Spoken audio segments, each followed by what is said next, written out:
Assalamualaikum warahmatullahi wabarakatuh. Perkenalkan, nama saya Agung Wijayanto. Nama saya Akbar Cahyo Putro Iwono.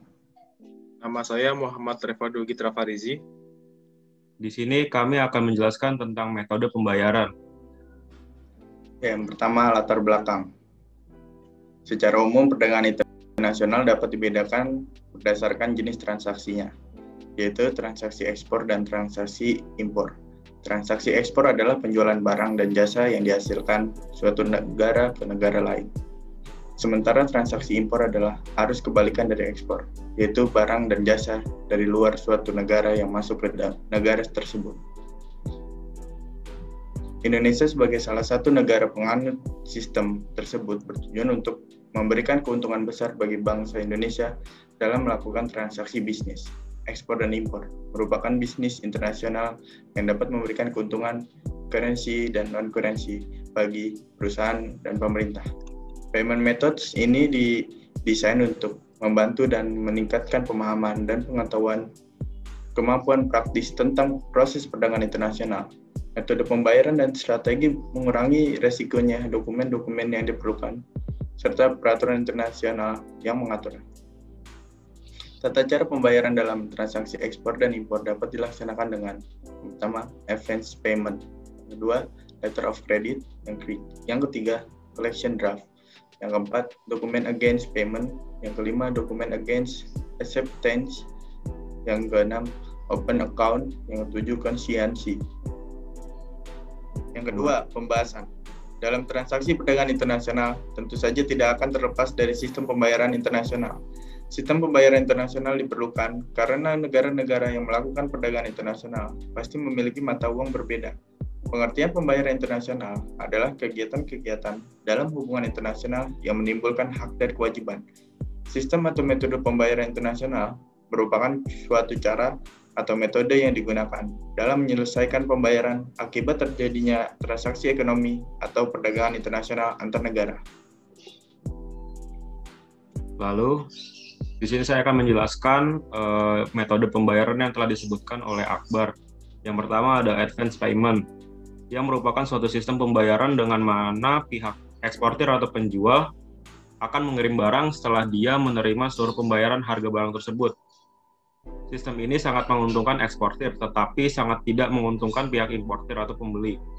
Lalu ada metode pembayaran open account, merupakan sistem pembayaran barang yang bersangkutan dikirim terlebih dahulu kepada pihak pembeli. Kemudian setelah barang diterima, baru dibayarnya sebagai hutang.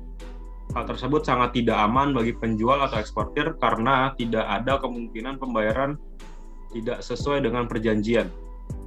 Lalu selanjutnya ada sistem pembayaran konsinyasi, yang merupakan sistem variasi dari sistem open account. Dalam sistem ini, pihak investor juga baru akan membayar harga setelah barang diterima. Hanya saja, pihak importir menerima barang tersebut untuk kemudian menjual lagi kepada pihak ketiga. Kemudian setelah barang tersebut laku kepada pihak ketiga dan telah dibayar, baru kemudian harganya setelah dipotong selisihnya dikirim kepada eksportir atau penjual semula. Lalu selanjutnya ada sistem documentary collection atau wesel inkasso. Sistem ini merupakan pembayaran dengan menggunakan dokumen yang diperlukan, yaitu penggunaan dokumen yang disebut dengan bill of exchange. Pihak importir harus membayar harga barang segera setelah shipping dokumen tiba di bank importir. Pembayaran harga tersebut ditukarkan dengan shipping dokumen tersebut. Karena itu, tanpa pembayaran harga barang, shipping dokumen tidak akan diberikan oleh pihak bank. Dan tanpa shipping dokumen, importer tidak dapat ambil barangnya. Lalu, ada sistem documentary credit atau letter of credit.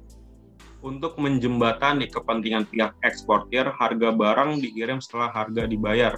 Sementara pihak importir punya kepentingan agar harga dibayar setelah barang diterima, maka dipakailah suatu pembayaran dengan documentary credit atau letter of credit. Sistem ini merupakan cara yang paling aman bagi eksportir untuk memperoleh pembayaran hasil penjualan. barangnya dari importir asalkan eksportir dapat menyerahkan dokumen sesuai dengan syarat letter of credit. Selanjutnya, saya akan menjelaskan risiko dalam ekspor dan impor. Setiap tindakan maupun kegiatan yang dilakukan di masyarakat tentunya memiliki risiko tersendiri di dalamnya, terutama kegiatan ekspor-impor yang dilakukan dengan jarak yang sangat jauh antara pembeli dan penjual, sehingga menimbulkan ketidaktahuan karakter maupun sifat satu sama lain. Menjadikan kegiatan ini potensi akan adanya risiko. Risiko yang dapat muncul dalam kegiatan ekspor-impor antara lain, yang pertama adalah risiko transportasi. Jarak tempuh dan muatan yang sering berpindah tangan serta penyimpanan di gudang yang lama mampu menimbulkan kerusakan, kehilangan, atau risiko pencurian. Risiko tersebut menuntut pembeli wajib memahami haknya dalam urusan pengangkutan dan polis asuransi yang akan melindungi pembeli dari kerugian dan selama perjalanan. Yang kedua yaitu risiko kredit atau non-payment. Jarak yang jauh membuat eksportir sulit mengenali reputasi importir terkait pembayaran. Peristiwa ini menimbulkan risiko tidak terjadinya pembayaran, keterlambatan waktu pembayaran, bahkan risiko penipuan. Lalu yang ketiga yaitu risiko mutu barang. Importir mengalami kesulitan dalam mengetahui kualitas atau mutu barang sebelum dikapalkan. Yang keempat yaitu risiko nilai tukar. Perubahan nilai tukar atau kurs asing fluktuatif tidak dapat dihindari akan menguntungkan atau merugikan. Untuk itu, eksportir maupun importir harus mampu melindungi kepentingannya masing-masing demi menghindari risiko perubahan nilai tukar. Misalnya melakukan pembelian valuta asing terlebih dahulu, kemudian dilakukannya penyerahan baik barang maupun uang. Yang kelima yaitu risiko peristiwa tak terduga. Risiko ini terkait peristiwa yang terjadi di luar kuasa eksportir maupun importir yang mampu menghambat jalannya transaksi ekspor-impor. Misalnya saja bencana alam, perang, dan kecelakaan angkutan barang eksportir. Risiko tak terduga tersebut mampu menambah biaya ekstra atau satu transaksi ekspor-impor. Yang terakhir yaitu risiko hukum. Risiko ini mencakup perubahan peraturan perundang-undangan dalam negara yang berkaitan dengan pilihan hukum dalam sebuah kontrak. Perubahan hukum yang tidak terduga mendorong alternatif lain bagi kedua belah pihak untuk memilih cara perwasitan internasional. Mungkin itu saja presentasi yang kami dapat sampaikan.